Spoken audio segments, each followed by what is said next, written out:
My name is Mithradates, not the king's son-in-law who died at the river, though we shared the name and the blood. I am old now, my beard more white than black, my hands stiff from wounds that never healed properly. The Macedonians hunt me still, or so I imagine in dreams. 20 years have passed since Granicus. 20 years since I watched the empire begin to die, and still I wake sometimes with the taste of river water in my mouth. I was there when Alexander crossed. I was there when the world changed, and I lived, though sometimes I wonder if that was mercy or curse. I see it still, as clear as the day it happened. The Granicus River runs through my sleep, its waters red, its banks slippery with bodies. I hear the roar of the Macedonian king, that terrible war cry that froze men's hearts. I feel the weight of my scale armor dragging me down as I fled through the shallows, gasping, defeated, alive. They say Alexander conquered the world. I know better. He drowned it, one river crossing at a time.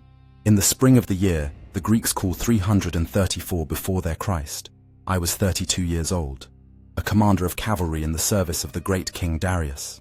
My father had been a noble of the Hyrcanian plains, my mother from an old Median family. I had grown up with horses and war, had ridden with the satraps in their endless petty conflicts.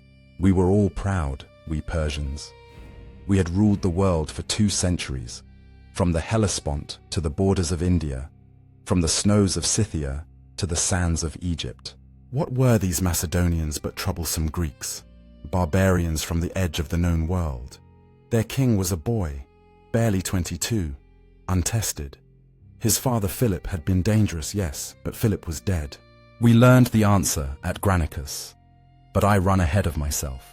Let me tell it as it happened, as I remember it, though the years have worn the edges from some memories and sharpened others. The news came in early spring. Alexander had crossed the Hellespont at Abydos with his army. Not a vast host, the scouts said, perhaps 18,000 men, mostly infantry. We laughed when we heard. 18,000? The great king could raise armies 10 times that size. This would be no conquest. It would be a slaughter, a lesson to the Greeks about the cost of hubris. The satraps gathered at Zelea to plan the campaign. I rode there with my squadron, 200 horsemen from Hyrcania, good riders on fast mounts. The journey took us through the greening hills of Phrygia, past villages where farmers stopped their ploughing to watch us pass, past olive groves and vineyards, waking from winter sleep. Spring in Asia Minor. There is no season more beautiful. The air smelled of wild herbs and new grass, of blossoms and earth. I remember thinking how wrong it seemed, that war should come in such a time. Zelea was chaos. Satraps from across the western provinces had assembled. Arsites of Hellespontine Phrygia, who was nominally in command, Mithradates of Lydia and Ionia, Arsames of Cilicia, others whose names I have forgotten, or who fled before I could know them well. Each brought his own cavalry, his own retainers, his own pride. The town could barely hold us all. Tents spread across the fields like a second city.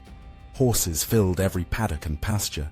And the smell, gods, the smell of thousands of men and animals pressed together, of cooking fires and sweat and dung. At night, the campfires stretched to the horizon, a constellation of flames under the stars. The council met in Arsites' commandeered villa, a fine house with painted walls and mosaics, showing scenes of Persian victories, Cyrus at Babylon, Xerxes at Thermopylae. Ironic that. We gathered in the main hall, perhaps 20 of us, the commanders and high nobles. Slaves brought wine mixed with water, honey cakes, roasted lamb. The satraps reclined on couches as if this were a feast, not a war council. Torches burned in wall sconces, their smoke rising to the rafters. Outside, thunder rumbled. A storm was coming. Memnon of Rhodes spoke first. I can see him now, tall for a Greek, grey in his beard, scarred across his left cheek from some old battle. He was a mercenary, a hireling, but a brilliant one. He had fought for Persia for years, commanded our Greek troops with skill and cunning. He stood in the center of the hall while we reclined, and his voice was hard, urgent. "Do not face them in open battle," he said. "Destroy the land before them, Burn the crops, poison the wells, tear down what cannot be moved. Give them nothing, let them starve in a wasteland. They are far from home, their supply lines stretched thin. Time is our ally, not theirs. If we wait, if we deny them forage, they will wither and die or retreat. Then we strike. The hall fell silent. I watched the satraps' faces in the torchlight, Mithradates frowning, Armies shaking his head slowly, Arsites looking at his wine cup. Mithradates rose from his couch. He was a powerfully built man, his beard oiled and curled in the Persian fashion, his tunic purple silk, his fingers heavy with rings. Burn our own lands? His voice dripped with contempt. Destroy the villages and fields we are sworn to protect? You ask us to impoverish ourselves, to drive our own people from their homes, because we fear a boy king with a small army? He turned to face the other satraps. We are Persians. We do not run from Greeks. We do not hide behind scorched earth like cowards. We meet them in battle, and we crush them. Murmurs of agreement rippled through the hall. Arsites nodded, lifted his cup in silent salute to Mithradates. Arsames smiled. I saw Memnon's jaw tighten, saw the frustration in his eyes, but he said nothing more. What could he say? He was Greek, a hired sword. The council decided. We would meet Alexander in open battle. We would destroy him before he could advance further into Asia Minor. We would show the world that Persia was not weak, not afraid, not to be challenged by Macedonian upstarts. The satraps drank to victory. Someone called for musicians. I left early, walked out into the night. The storm had broken. Rain fell in cold sheets, turning the ground to mud, drumming on tent canvas and tile roofs. Lightning split the sky, and in its flash I saw the camp, thousands of tents, horses huddled miserably in their lines. Thunder rolled across the hills like the footsteps of angry gods. I stood in the rain and felt unease coil in my belly. Mithradates was right that we could not appear weak, but Memnon was right that Alexander was dangerous. I had heard the stories, how he had tamed the horse Bucephalus when he was still a child. But orders were orders. We would march to meet him. We would position our forces at the Granicus River, where the banks were steep and the crossing difficult. We would use the terrain, force the Macedonians to come to us, strike them as they struggled through the water. It was a good plan, I told myself. We reached the Granicus 3 days later. The river was not large. In summer, it would be shallow, easily forded. But spring rains had swollen it. The water ran fast and brown, perhaps chest deep in the center, deeper in places. The eastern bank, where we positioned ourselves, rose steeply from the water. Good ground for defense, difficult ground for attackers. We arrayed the cavalry along the bank, thousands of us, squadron after squadron, stretching north and south along the river. The satraps took the center, the place of honor. I was on the left wing with my Hyrcanians, facing what we expected to be Alexander's right. Behind us, on higher ground, the Greek mercenaries formed up, hoplites with long spears and heavy shields, professional soldiers who fought for Persian gold. They would be our reserve, our anchor. I dismounted and walked to the edge of the bank, looked down at the rushing water. The opposite shore was lower, a gentle slope rising to flat ground. If the Macedonians came, they would have to cross here, climb this bank while we rained javelins and arrows down on them, then fight uphill while their footing was uncertain. It seemed impossible. Surely they would not try. But they came. On the afternoon of the third day, we saw them, a line of glinting bronze and iron appearing on the western horizon, marching in formation with the discipline the Macedonians were known for. They advanced slowly, deliberately, and as they drew closer, I could make out details. The phalanx in the center, a forest of pikes held upright, moving like a single organism. The cavalry on the wings, the companions on the right, recognizable by their bronze armor and red cloaks. And at their head, on a massive black horse, a figure in polished armor so bright it hurt to look at in the late sun. Alexander. Even at that distance, even seeing him for the first time, I knew him. There was something about the way he rode, the way men oriented themselves around him, the way he seemed to draw the eye. He was the center of everything. the sun around which his army orbited. They halted perhaps a quarter-mile from the river. For a long moment, nothing happened. The two armies simply looked at each other across the Granicus. I could hear the water rushing, the restless stamping and snorting of thousands of horses, the jingle of harness and armor, the low murmur of men's voices. The sun was lowering in the west, casting long shadows. Surely they would not attack now, I thought. Surely they would camp, wait for morning, attempt a dawn crossing. I see it still, the moment it began. A group of Macedonian cavalry detached from the right wing, perhaps 100 horsemen, and started toward the river at a trot. They were led by a man I would later learn was named Amyntas, one of Alexander's officers. This was the vanguard, testing our defenses, drawing our fire. Stupid, I thought. Suicidal. They would die in the water. They entered the river and the current hit them. Horses stumbled, riders fought for balance. The water came up to the horses' chests, foaming white around their legs. They struggled forward, heading for the bank directly below where Mithradates and his squadron waited. On our side, the order rippled down the line. Wait, let them come closer.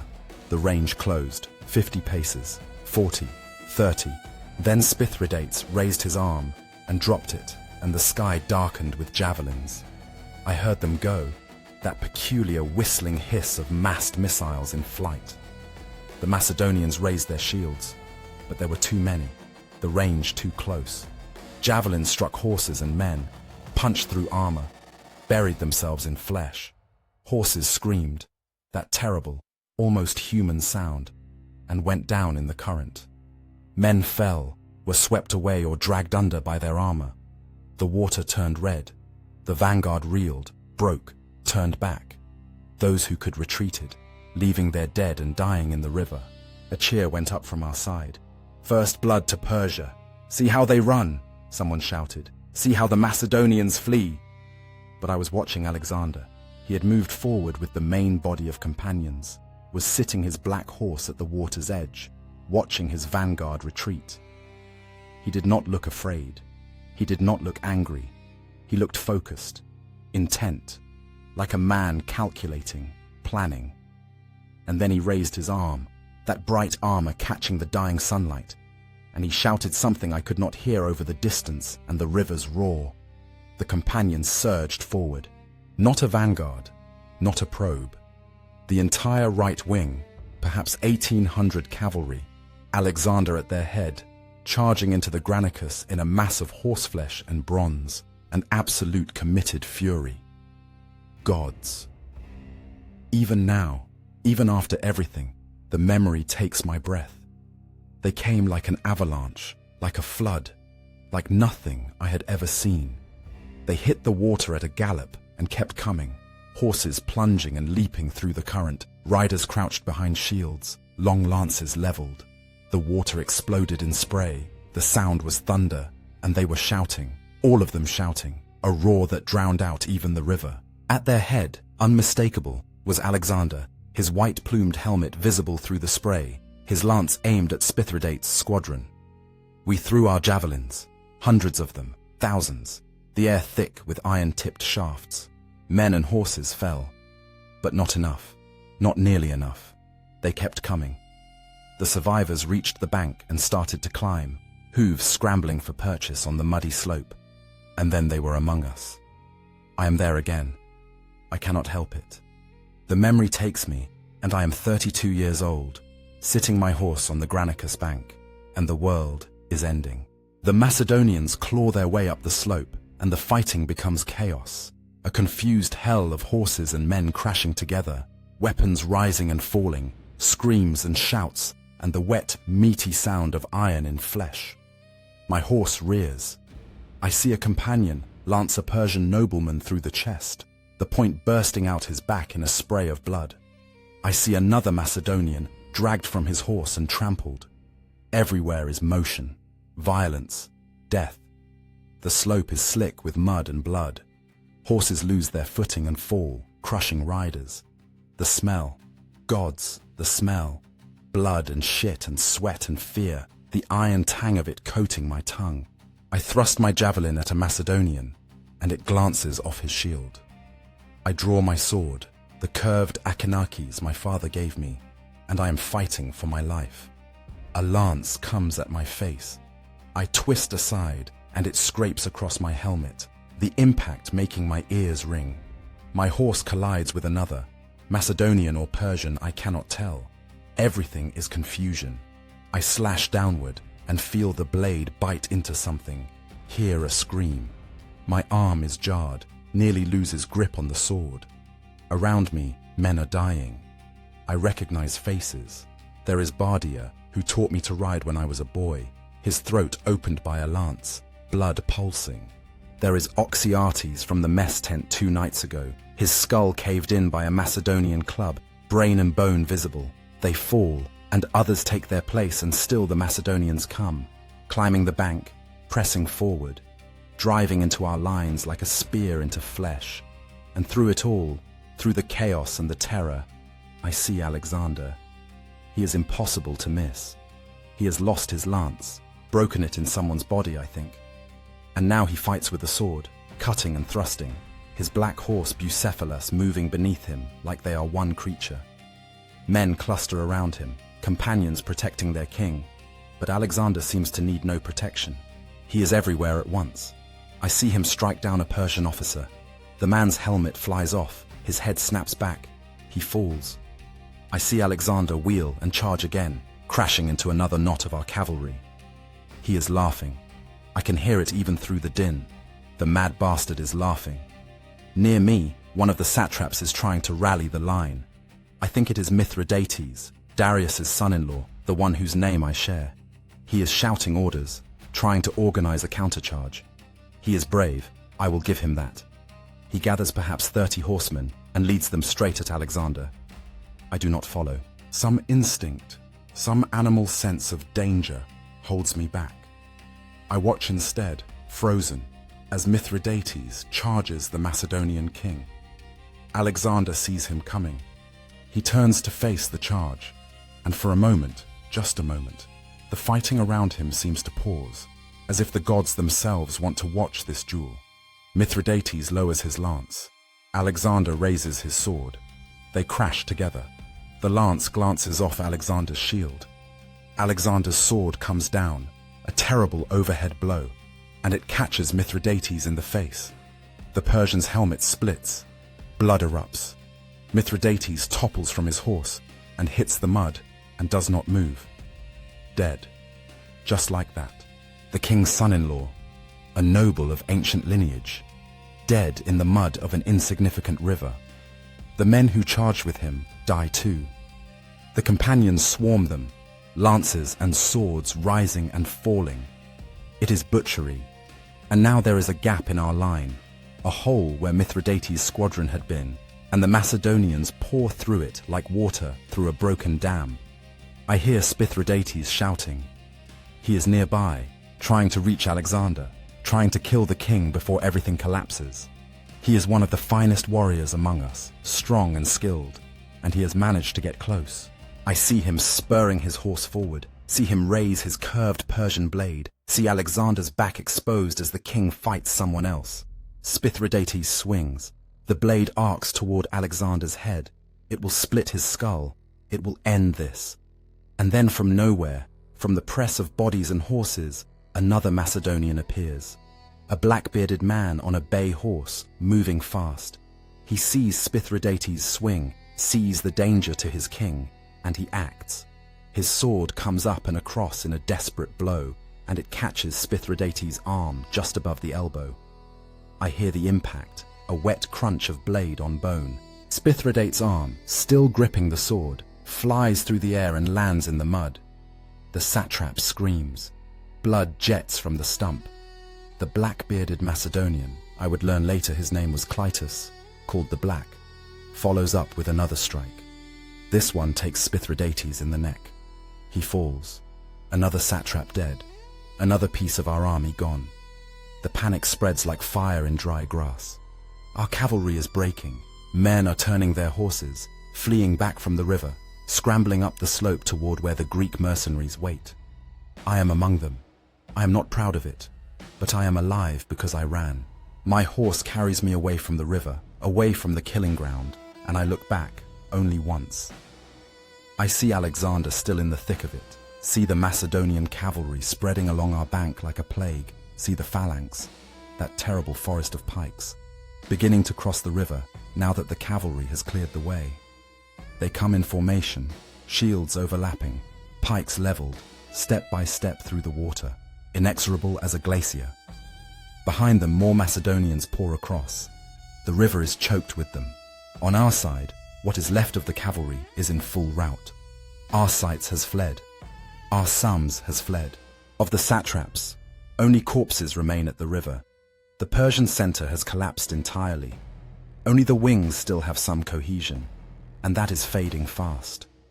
Men throw down their weapons and run. Horses gallop riderless across the field. The Greeks, our Greek mercenaries, watch us come streaming toward them, watch the flower of Persian nobility fleeing like whipped dogs, and I see the despair on their faces. They know what is coming. They know they have been abandoned. Memnon is trying to organize them. I see him on foot among the hoplites, shouting orders, getting them into a defensive formation on a low hill behind where we had positioned ourselves. They form a circle, shields locked, spears outward, a bristling hedgehog of bronze and iron. Perhaps 8,000 of them, professionals, the best troops on the field. If anyone can hold, it is them. But hold against what? Against the entire Macedonian army? Against Alexander, drunk on victory, his men's blood up? It is hopeless. I do not stop. I cannot. My horse is panicked, wild-eyed, foaming at the mouth, and I let it run. We gallop east, away from the river, away from the slaughter. Other survivors stream around me. No one speaks. What is there to say? We have been broken in less than an hour. The great Persian army, the pride of the empire, shattered by a boy king and his Macedonians. Behind me, I hear the sounds of the final act. The Macedonians do not pursue us fleeing cavalry. Why bother? We are done, no longer a threat. They turn instead on the Greek mercenaries. I hear the clash of the phalanx hitting the hoplite line, hear the screams, hear the dying. The Greeks fight well. They are brave men, good soldiers. But they are surrounded, outnumbered, doomed. The Macedonian pikes are longer than their spears. The companions circle them like wolves around a wounded stag. There is no escape. There is no mercy. Later, much later, I heard what happened. The Greeks tried to surrender. They called out that they would lay down their arms, that they would serve Alexander, that they sought quarter. Alexander refused. These were Greeks, he said, fighting for barbarians against Greeks. These were traitors to Hellas. He ordered no prisoners taken. The phalanx closed in. The slaughter was methodical, efficient, thorough. 8,000 men, most killed where they stood, surrounded, fighting to the last. Some broke and ran and were ridden down by the companions. Perhaps 2,000 were taken alive, disarmed, bound. Alexander sent them in chains to Macedonia, to the mines, to die slowly in the dark, instead of quickly in the sun. It was a message. It was a warning. Defy Alexander and die. Betray Greece and suffer. The bodies were left unburied for days, food for dogs and crows. I did not see it. I was miles away by then, riding hard, not stopping until my horse could run no more. When it finally collapsed, sides heaving, I dismounted and walked. Night fell. I walked through the darkness, alone, unarmed. I had lost my sword somewhere, hungry, thirsty, defeated. Around me, other survivors stumbled through the night. We did not speak to each other. We were strangers united only in shame. I reached a village at dawn. The peasants took one look at me, bloody, muddy, clearly a soldier from the battle, and slammed their doors. I did not blame them. I found a stream and drank, washed the worst of the blood and filth from my face and hands. My reflection in the water was a stranger's face, gaunt, hollow-eyed, 10 years older than it had been yesterday. I sat by that stream as the sun rose and I wept, not for myself, for the empire, for the world I had known. because I understood, even then, that Granicus was not just a battle, it was the beginning of the end. The news spread faster than we fleeing survivors could ride. Alexander did not pause, did not rest. He marched immediately after the battle, his army barely stopping to loot the Persian camp. Sardis, the great city of Lydia, opened its gates to him without a fight. The satrap there, seeing what had happened at Granicus, seeing the Persian cavalry destroyed, the satraps dead, surrendered and offered submission. Alexander entered the city in triumph, seized its treasures, freed the Greek cities of Ionia from Persian rule. Within weeks, the entire coast of Asia Minor was falling to him. Ephesus, Miletus, one city after another. The Persian governors fled or bent the knee. Our fleets retreated. Our armies scattered. I made my way east, avoiding the Macedonian advance, traveling through lands that were supposed to be ours, but no longer felt safe. Everywhere I went, I heard the stories growing. Alexander had killed 100 men single-handedly. Alexander was invincible, blessed by the gods. Alexander was coming, unstoppable as the tide. Some stories were true, most were exaggerated, but the effect was the same. Terror spreading before him like a wave, breaking the will to resist before he even arrived. I ended up in Syria, in a town whose name does not matter, working as a guard for a merchant. No one asked about my past. No one cared. The empire was crumbling, and men with sword skills could always find employment. I grew my beard long, let the grey come in, tried to forget. But you cannot forget something like Granicus. It lives in you. It shapes you. Every time I heard hoofbeats, I flinched. Every time I saw soldiers, I hid. For months, I dreamed of the river, of Alexander's laugh, of Mithradates' severed arms spinning through the air. The great King Darius gathered a new army, larger than before, they said, hundreds of thousands of men from across the empire. He would crush Alexander at Issus, avenge Granicus, restore Persia's honor. I did not join. I had no stomach for it. I had seen what the Macedonians could do. I had seen Alexander lead a charge across a river that should have been uncrossable, break a defensive position that should have been unbreakable, destroy an army that should have been invincible. Men called me coward. Perhaps they were right. But I was a living coward, and the men who called me that marched to Issus and died there, just as I knew they would. The news came in the autumn of the year after Granicus. Darius defeated. The great king's army broken, scattered. Darius himself fled, abandoning his family, his treasures, everything. Alexander victorious again. Then Gaugamela, 2 years later. The final great battle. The end of the Achaemenid Empire. Darius dead, murdered by his own nobles as he fled. Alexander crowned king of Asia, ruler of the known world. Everything we had been, everything our ancestors had built for 2 centuries, gone, erased, replaced by this golden-haired boy from Macedonia who had dared to cross a river. I am an old man now. Alexander is long dead, 10 years gone, died of fever in Babylon after conquering everything from Greece to India. His empire fragments, torn apart by his generals fighting over the pieces. The world he made is dying too. Perhaps that is justice. Perhaps that is the gods' mockery, that even Alexander could not cheat death, could not build something lasting. He drowned the world, and then drowned himself in wine and glory and the madness that comes from believing you are divine. But his legend lives. Men still speak of him with awe. Alexander the Great, they call him. Unconquered, invincible, the greatest warrior who ever lived. They tell stories of his battles, his victories, his glory. They do not tell stories of men like me, the survivors, the defeated, the ones who ran. We are footnotes, nameless faces in the background of his legend. The price of his glory was our destruction. But who remembers that? Who cares? I think often about that afternoon at Granicus, about the moment when Alexander charged into the river. What was he thinking? Did he know he would win? Or was it madness, divine inspiration, sheer reckless courage? I will never know, but I know what I saw. I saw a man, just a man, mortal, flesh and blood like any of us, do something impossible. I saw him turn the tide of history with nothing but will and fury, and absolute certainty that he could not lose. And I saw the empire, ancient, mighty, eternal Persia, break before him like a wave against a rock. Was it his genius, his army's training, the weakness of our commanders? All of these, perhaps. Memnon was right. We should have burned the land, denied him battle, bled him slowly. But Mithridates and Arsites were right too, in their way. We could not appear weak. We could not let him march unopposed. Persia was not built on retreat.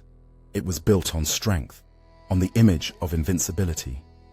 When we retreated from that image, when we admitted weakness, the empire began to crumble from within. Alexander did not destroy us. We destroyed ourselves, and he merely finished what our pride had begun. Sometimes I wonder what happened to the others. To Clytus, who saved Alexander's life.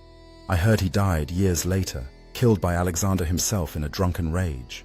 To Memnon, who might have stopped it all if we had listened, dead of plague the year after Granicus, his family held hostage. To Parmenion, the cautious general who advised against the river crossing, executed by Alexander's order, murdered after years of loyal service. Even Alexander's closest companions did not escape the destruction he brought. He was a force of nature, and nature does not discriminate between friend and foe. Everything in his path was consumed. I have grandchildren now. They are Greek and Persian both. The world is mixed now, blended, no longer the neat divisions of before. They ask me sometimes to tell them stories of the war, of the time I met Alexander. I tell them little. What can I say? That I was there when the world changed, that I saw the future come screaming across a river on a black horse, that I ran, survived, lived to see everything I believed in turn to dust. These are not stories for children, but I will tell you this, you who listen now, whoever you are, whenever you are. I saw Alexander at Granicus. I saw him in the golden light of late afternoon, charging through the river with death in his eyes, and glory surrounding him like an aura. I saw men flee before him, saw satraps fall, saw an empire begin to die, and I understood, in that moment of terror and awe, that some men are born to change the world. Alexander was such a man. The rest of us, we are born to witness, to survive, to remember, and to wonder, late at night when sleep will not come, what it must feel like to be so certain, so focused, so absolutely convinced of your own destiny that you can ride into a river and emerge a god. The Granicus flows still. I have not been back.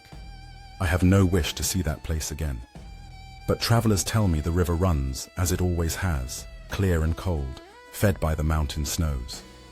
They say you can still find rusted weapons in the mud sometimes, fragments of armor, bones. The land has healed. The scars have faded. In another generation, no one will remember what happened there. It will be just another river, just another crossing.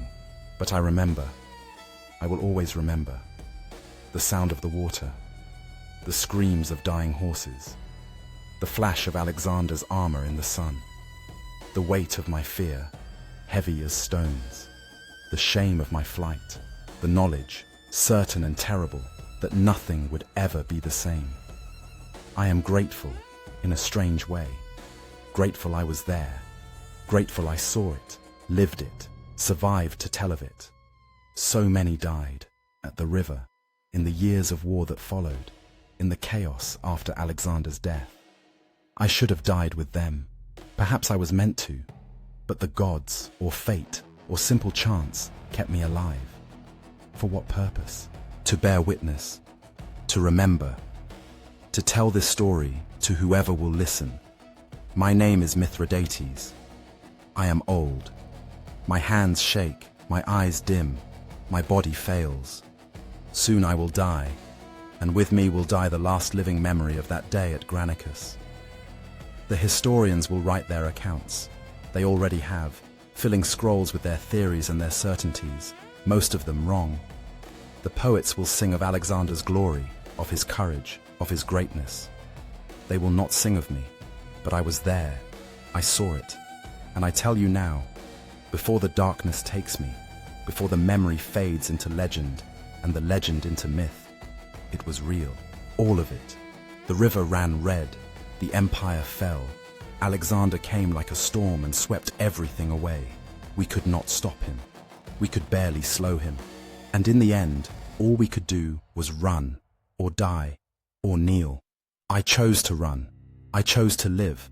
I do not know if that was courage or cowardice.